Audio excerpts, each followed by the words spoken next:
Sveiki, mylėjai.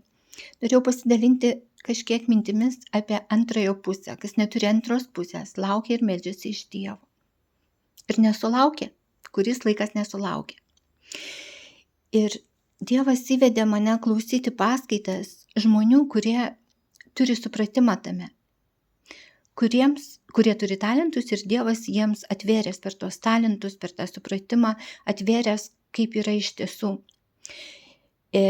Daugelis žmonių šiais laikais yra kitokie, nei buvo prieš 50, 20 ir 30 metų. Žmonės yra kitokie, jie pasikeitė. Ir šiuo metu moterys ir vyrai atlieka tas pačias funkcijas namuose. Tiek moteris plauna indus ir grindis, tiek vyras plauna indus ir grindis. Ir moteris kitokio vyro nelaukia, ji nesvajoja. Jis svajoja, kad jis jai padės visame kame, padės su vaikais, padės namų ruošoje, padės maistą gaminti, kartu gamins. Moteris šiais laikais nėra tos, kurios buvo mūsų močiutės ir mamos. Visiškai kitokios, jos kitaip masto.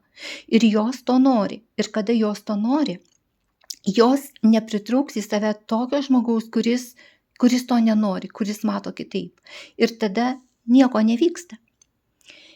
Mums reikia atsisėsti, užsirašyti ant lapo, ko mes iš tiesų norime. Ir tada žiūrėti. Jeigu tai, ko tu nori, kad būtų tavo antroje pusėje ir tu darai, reiškia tai gerai. Tada tai tu pritrauksi, tai ateis, tu norėk, lauk, melskis.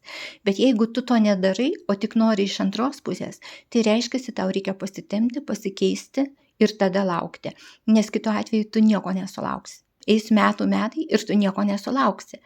Tu turi būti toksai pat žmogus, kokio tu ir lauki. Tu turi turėti tokias savybės.